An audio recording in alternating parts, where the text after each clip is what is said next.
प्रिया सरोज।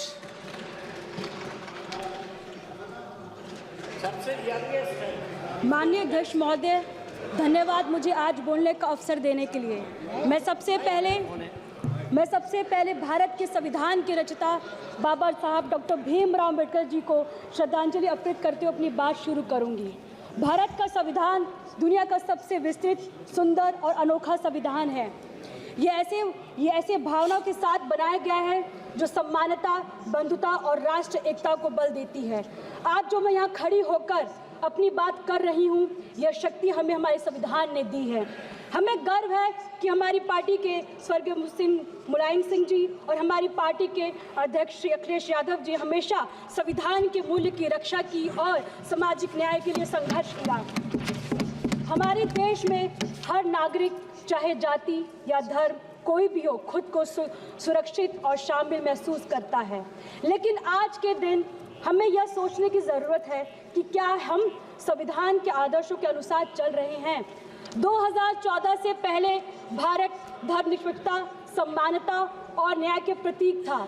2014 से पहले सभी सरकारों ने संविधान का आदर किया था, लोकतंत्र, धर्मनिरपेक्षता को सुरक्षित रखा। पिछले 10 वर्षों से जब से एनडीए सरकार सत्ता में आई, इस सरकार ने संविधान की संस्थाओं पर निरंतर आघात करना जारी रखा।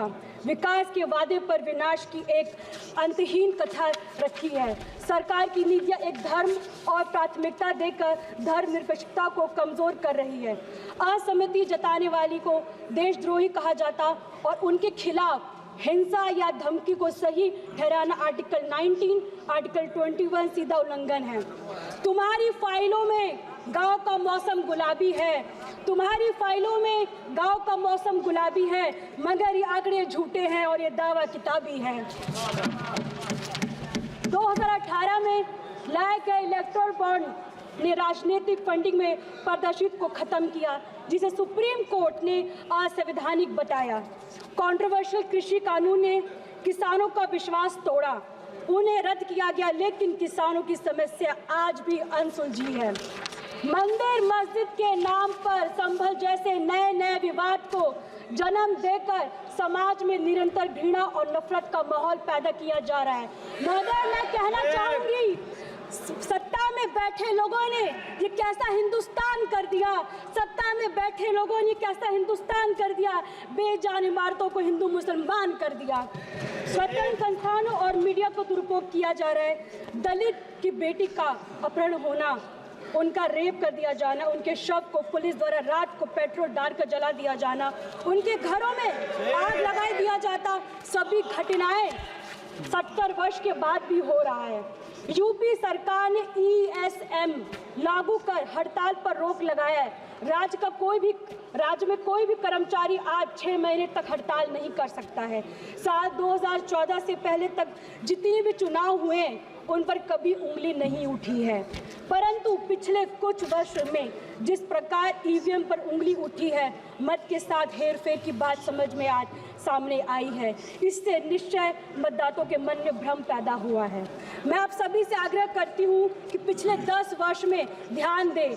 यह ऐसा दशक रहा जिसमें हमारे संविधान जो हमें एक राष्ट्र के रूप में जोड़ता है, को कमजोरी करने की कोशिश की जा रही है। हर दिन हमें ऐसे काम और नीतियों देखने को मिलता है जहां अधिकारों और स्वतंत्रता को छीनने का प्रयास कर रहे हैं। हमें याद रखना चाहिए कि हमारे प्रियम्बल ये हमारे सामूहिक सपनों और मूल्य का प्रतीक है। ये जस्टिस, लिबर्टी और इक्वालिटी की बात करते हैं। ये केवल शब्द नहीं है, बल्कि हमारे लोकतंत्र की नींव है। ये सिद्धांत हर नागरिक के सम्मान और गरिमा से जीने का अधिकार सुनिश्चित करने के लिए बने हैं। समाजवादी पार्टी पिछड़े, दलित, अल्पसंख्यक समुदाय के साथ मजबूती से खड़ी है।